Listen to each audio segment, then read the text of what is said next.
Morning to all of you, myself doctor Raj के साथ आज फिर नए एक वीडियो के साथ आया हूँ। आज मैं एपिडेमियोलॉजी जो प्रिवेंटिव सोशल मेडिसिन और कम्युनिटी मेडिसिन के चैप्टर में बुक में आता है, तो हम लोग एपिडेमियोलॉजी के बारे में आज समझेंगे कि एपिडेमियोलॉजी कहते किसको, इसका डिफिनेशन क्या है और इसका क्या एम है। इसके बारे में मैं इस लेक्चर में समझाने जाऊँगा। तो सबसे पहली बात मैं एपिडेमियोलॉजी का मीनिंग क्या होता है उसके बारे में समझते हैं। तो एपिडेमियोलॉजी 3 वर्ड से मिलके बना है। एपी मतलब आपको हो गया एमंग, और डेमोज मतलब पीपुल, और लोगस मतलब स्टडी। यानी एपिडेमियोलॉजी का मतलब 3 वर्ड से आया है, यानी एमंग, पीपुल, स्टडी। यानी हम लोग कोई भी चीज़ अगर हम मास लेवल पर स्टडी करेंगे किसी भी डिजीज़ के बारे में, जब हम पीपल एमंग द डिस्ट्रीब्यूशन उसके पूरे डिजीज़ के बारे में, पूरे जोग्राफिकल डिस्ट्रीब्यूशन एरिया में अगर हम कोई भी डिजीज़ के बारे में पढ़ते हैं तो ये एपिडेमियोलॉजी के रूप में आता है। तो एपिडेमियोलॉजी में हम लोग क्या पढ़ते हैं उसके बारे में देखते हैं। तो एपिडेमियोलॉजी में हम लोग डिजीज़ के ही बारे में पढ़ते हैं, लेकिन उस डिजीज़ का क्या डिस्ट्रीब्यूशन और डिटर्मिनेशन है, डिटरमाइंड क्या है, इसके बारे में हम लोग पढ़ते हैं, ताकि उस डिजीज़ को हम कंट्रोल कर सके और हेल्थ को मेंटेन कर सके, हेल्थ को इम्प्रूव कर सके, हेल्थ को प्रमोट कर सके। ये एपिडेमियोलॉजिस्ट का मेन एम रहता है। तो चलिए हम समझते हैं एपिडेमियोलॉजी किसे कहते हैं। तो एपिडेमियोलॉजी वर्ड आप देख रहा होगा, देखिएगा ध्यान से।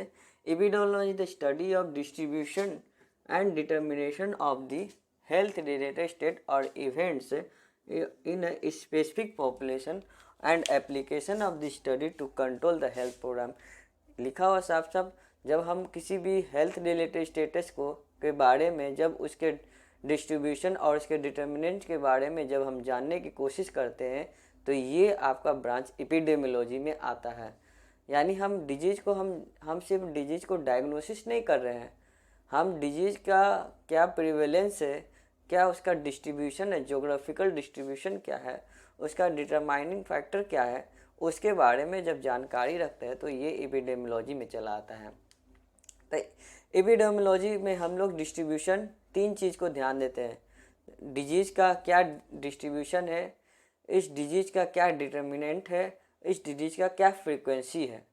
तो डिजीज़ का डिस्ट्रीब्यूशन किस लेवल पे, प्लेस लेवल पे, टाइम लेवल पे, और एक चीज़ और है आपका पर्सन लेवल पे।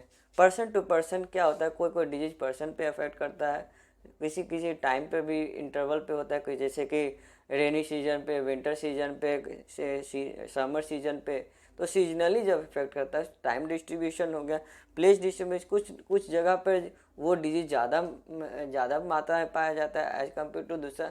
ये सारी चीज़ को मैं आगे लेक्चर में मैं समझाऊंगा, इसलिए मैं चैनल पे बने लिए। ये बहुत अच्छा चैप्टर है, एपिडेमियोलॉजी समझना ज़रूरी होता है, और उसको बिना स्किप किए हुए आप समझिएगा, तभी इस वीडियो को आपको समझ में आएगा।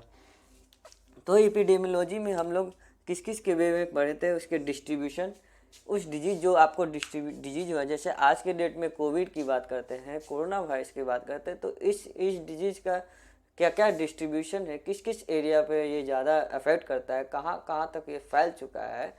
तो ये हो गया आपका डिस्ट्रीब्यूशन।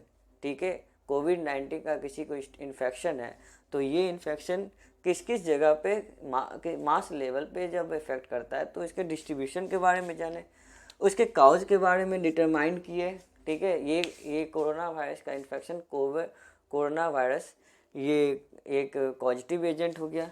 उसका फ्रीक्वेंसी देखें, यानी 3 चीज़ हम देखते हैं उसका फ्रीक्वेंसी। तो फ्रीक्वेंसी, ये डिजीज ज़्यादा किस जिस जगह पे ज़्यादा पाया जाता है, उसका अभी का क्या फ्रीक्वेंसी है और पहले से कितना था। और ये दोनों के बारे में जब हम इंसिडेंस के बारे में जानते हैं, तो इंसिडेंस का मतलब होता है न्यू केसेस के बारे में जानना। ठीक है, जब ये डिजीज़ आया है, उस घड़ी से अभी तक कितना नया केसेस आ चुका है और कितना ओल्ड केसेस रहा है। ओल्ड और न्यू जब हम पढ़ते हैं तो ये प्रिवेलेंस है। टोटल केसेस को जब हम जब देखते हैं तो ये प्रिवेलेंस के केस में आ जाता है, और न्यू केसेस को जब हम देखते हैं तो ये इंसिडेंस में चला आता है। ठीक है, तो फिर उसके बाद हम उसके एम को देखते हैं, एपिडेमियोलॉजी का क्या क्या एम है उसके बारे में देखते हैं। तो एपिडेमियोलॉजी का मेन प्राइमरी है कि सबसे पहले आप पॉजिटिव एजेंट को ढूंढिए। ठीक है, एपिडेमियोलॉजिस्ट अगर रहेगा, डॉक्टर और एपिडेमियोलॉजिस्ट में क्या अंतर है, ठीक है, कोई बताइए, और डॉक्टर और एपिडेमियोलॉजिस्ट में क्या अंतर है, कमेंट करिए। तो डॉक्टर और एपिडेमियोलॉजिस्ट दो हैं, ठीक है। इनके जो ऑफिसर होते हैं, कम्युनिटी हेल्थ ऑफिसर CHO का एग्ज़ाम भी होता है, इससे बहुत क्वेश्चन पूछा भी जाता है। तो मैं पूछ रहा हूँ कि डॉक्टर और एपिडेमियोलॉजिस्ट का क्या मेन अंतर होता है।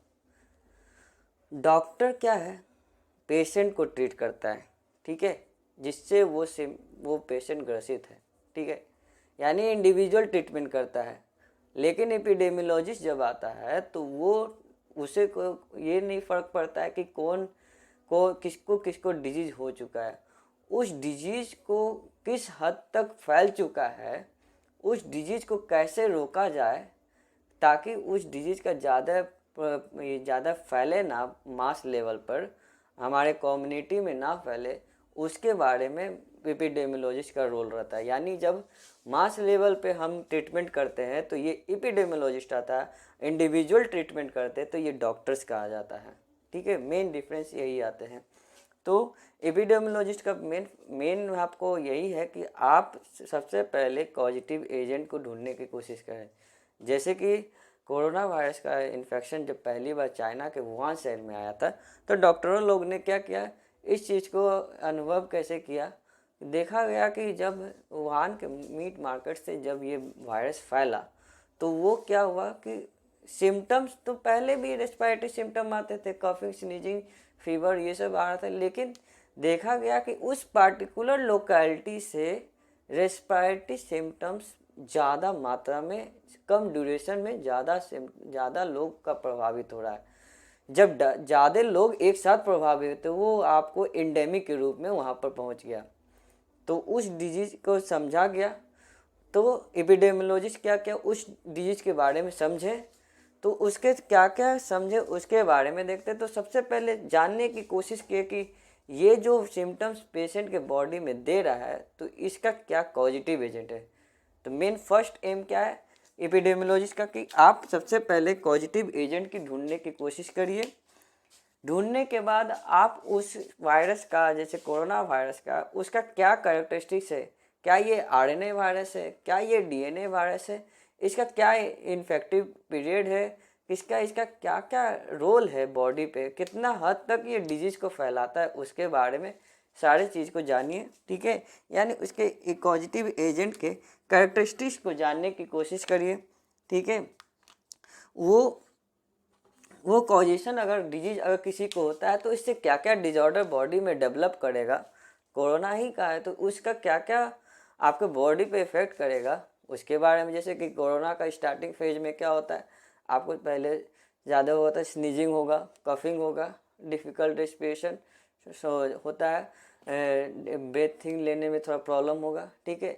आगे चलते करते करते क्या होता है, आपके रेस्पिरेटरी ट्रैक्ट पे इन्फेक्ट कर देता है, आपके म्यूकस मेम्ब्रेन को बढ़ा देता है, और आगे चल कर क्या हो जाता है, सांस लेने की प्रॉब्लम हो जाता है, डिफ़िकल्ट ब्रीथिंग होता है, जिसके कारण से पेशेंट मर जाता है, ठीक है। तो ये क्या हुआ, ये इसका डिजॉर्डर डेवलप किया, ठीक है। तो उसका अब डिजॉर्डर पता चल गया, उसके अब उस डिजीज़ का क्या क्या डिस्ट्रीब्यूशन है, किस किस जोग्राफिकल एरिया में ज़्यादा ये फैल चुका है, उसके बारे में हम जानेंगे, ठीक है। यानी आइडेंटिफाइंग द कंट्रीब्यूटिंग फैक्टर, और कुछ क्या ऐसा भी चीज़ को देखना है जो उसको हेल्प कर रहा है।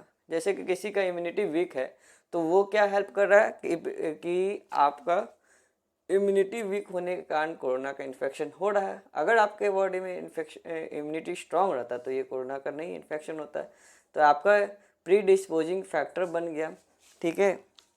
तो ये भी जानने का कोशिश करें और भी क्या क्या प्री डिस्पोजिंग फैक्टर है उसके बारे में एपिडेमियोलॉजिस्ट का जानकारी रखना ज़रूरी है, और उसका क्या ज्योग्राफिकल डिस्ट्रीब्यूशन है उसके बारे में भी जानकारी रखते हैं, और उस डिजीज़ का नेचर क्या है, अगर बॉडी पे इंटर करता है तो क्या ये डिजीज़ कितने हद तक पहुंचा सकता है, उस डिजीज़ का क्या नेचर है, क्या ये न्यूक्लियस पे एक्ट करता है, क्या ये डीएनए पे एक्ट करता है, ये सेलुलर लेवल पे एक्ट करता है कि मॉलिकुलर लेवल पे एक्ट करता है, किस जगह पे अटैक करता है, किस बॉडी पार्ट पे अफेक्ट करता है, इसका इसका फेवरेट साइट क्या है, ये सारे के बारे में जानकारी को रखना, उसके नेचर के बारे में, ये एपिडेमियोलॉजिस्ट का रोल है।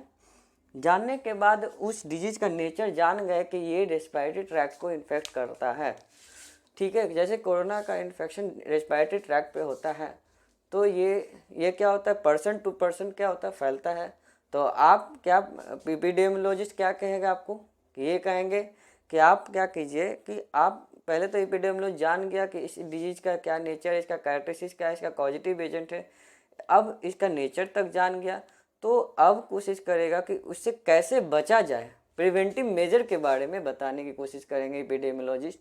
कि जैसे कि किसी को कोरोना का इन्फेक्शन हो गया तो क्या बोला जाता है, सोशल डिस्टेंस, वियरिंग मास्क, ठीक है, हैंड वॉश, सैनिटाइज़र, ये सब क्या है, प्रिवेंटिव मेजर है, ये कॉजेटिव एजेंट नहीं है, ये प्रिवेंटिव मेजर है, ताकि आपको ये बीमारी ना हो सके। तो ये कौन बताए, ये एपिडेमियोलॉजिस्ट बताए कि आप सोशल डिस्टेंस बनाए रखिए, मास्क को पहनिए और हेल्थ को प्रमोट रखिए, सैनिटाइजर कीजिए, और ये चीज़ को बताने ये किसका काम है, एपिडेमियोलॉजिस्ट का काम है, एम इसका रहता है। और help in planning, administration and development of health service, ठीक है। अब आप मास्क तक ही सीमित नहीं ना रहा, आगे पहली बार तो वैक्सीन बना, ठीक है, कोई वैक्सीन बनने में 10 से 20 साल, लेकिन कोरोना का वैक्सीन बहुत जल्द बन के तैयार हो चुका है। तो ये क्या हुआ, इसके बारे में प्लानिंग किया गया, उसकी जेनेटिक, उस कोरोना का क्या जेनेटिक मेकअप है उसके बारे में जानकर वो वैक्सीन तैयारी किया गया। वो वैक्सीन क्या है, आपको उस हमारे बॉडी में क्या डाल दिया गया, उसी तरह का एंटीजन हमारे बॉडी में डाल दिया, लेकिन क्या है, एटीन्यूएटेड फॉर्म में डाल दिया गया। उससे क्या होता है, हमारे बॉडी में एंटीबॉडी उसका बन जाता है। जब वो एंटीबॉडी हमारे बॉडी बन गया है तो फिर से अगर नेचुरल वायरस अगर हमारे बॉडी पे आता है तो वो उसको पहले ही मार देगा। तो ये क्या हुआ, एक प्रिवेंटिव मेजर हुआ कि नहीं। आगे हम इम्यूनिटी पढ़ाएंगे, तो इम्यूनिटी में मैं डीपली मैं पढ़ाऊँगा कि एक्टिव इम्यूनिटी किसी को कहते हैं, पैसिव इम्यूनिटी कहते हैं। तो मैं अभी उधर नहीं जाना चाहता हूँ, ये एम क्या है उसके बारे में जानता हूँ, यानी उसका प्लानिंग जानना, उसके एडमिनिस्ट्रेशन और हेल्थ को कैसे डेवलप किया जाए, हेल्थ को कैसे डेवलप किया जाए, ये एपिडेमियोलॉजिस्ट का मेन एम रहता है। जो इस बोर्ड में मैं समझाने को ट्राई किया हूँ। आशा करता हूँ ये वीडियो आपको अच्छा लगा हो। और ये एपिडेमियोलॉजी का फर्स्ट लेक्चर में मैं समझाना, सेकंड लेक्चर में मैं इसके बारे में डीपली और भी जाऊंगा। इसलिए मेरे चैनल पे बने नए हैं तो मेरे चैनल को सब्सक्राइब करें, लाइक करें, ताकि नए से नए वीडियो आपके सामने मैं बनाते रहूं।